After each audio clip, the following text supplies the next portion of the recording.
అహ్మదాబాద్‌లో IPL 2026 final వేడెక్కిపోయింది. RCB బౌలర్లు గుజరాత్ బ్యాటర్లను ఉక్కిరిబిక్కిరి చేస్తున్న సమయంలో ఒక్క ఎంపైర్ నిర్ణయం మ్యాచ్‌ను మరో మలుపు తిప్పింది. వాషింగ్టన్ సుందర్ ఔటా? నాటౌటా? థర్డ్ ఎంపైర్ తీర్పుతో మైదానంలో భారీ డ్రామా చోటు చేసుకుంది. ఐపీఎల్ 2026 ఫైనల్‌లో ఉత్కంఠ తారాస్థాయికి చేరుకుంది. ఆర్సీబీ బౌలర్లు కట్టుదిట్టంగా బౌలింగ్ చేస్తూ గుజరాత్ టైటాన్స్ బ్యాటర్లపై పూర్తి ఆధిపత్యం ప్రదర్శిస్తున్నారు.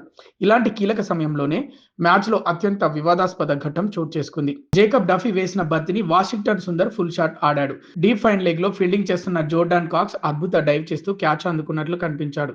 బంతి అతని చేతుల్లోకి వెళ్ళగానే ఆర్సీబీ ఆటగాళ్లు సంబరాలు మొదలుపెట్టారు. స్టేడియంలోని వేలాది మంది అభిమానులు కూడా సుందర్ ఔట్ అయ్యాడని భావించారు. కానీ అసలు ట్విస్ట్ అక్కడే మొదలైంది. థర్డ్ ఎంపైర్ రీప్లేలను పలుమార్లు పరిశీలించాడు. కాక్స్ బంతి కింద 2 వేళ్లు ఉంచినట్లు కనిపించినప్పటికీ అదే సమయంలో బంతి నేలను తాకినట్లు కూడా వీడియోలో కనిపించింది. దీంతో థర్డ్ ఎంపైర్, ఫీల్డ్ ఎంపైర్ ఇచ్చిన ఔట్ నిర్ణయాన్ని రద్దు చేస్తూ వాషింగ్టన్ సుందర్‌కు నాటౌట్ ప్రకటించాడు. అంతే, మైదానంలో ఒక్కసారిగా ఉద్రిక్త పరిస్థితులు నెలకొన్నాయి.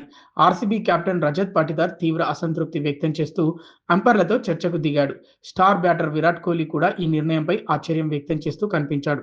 స్టేడియంలో ఉన్న ఆర్సీబీ అభిమానులు కూడా థర్డ్ ఎంపైర్ నిర్ణయంపై ఆగ్రహం వ్యక్తం చేశారు. సోషల్ మీడియాలో సైతం ఈ నిర్ణయం పెద్ద చర్చకు దారితీసింది. అయితే ఈ నిర్ణయం తర్వాత సోషల్ మీడియాలో ఆర్సీబీ అభిమానుల ఆగ్రహం పీక్‌కు చేరుకుంది. ఆర్సీబీ టీంపై అంపైర్లు పగపట్టారా? ప్రతిసారి కీలక మ్యాచ్‌లో ఇలాంటి నిర్ణయాలే ఎందుకు వస్తున్నాయి? ఇది స్పష్టమైన క్యాచ్ అయినా నాటౌట్ ఎలా ఇచ్చారు? అంటూ ఆర్సీబీ ఫ్యాన్స్ సోషల్ మీడియాలో తీవ్ర స్థాయిలో స్పందిస్తున్నారు.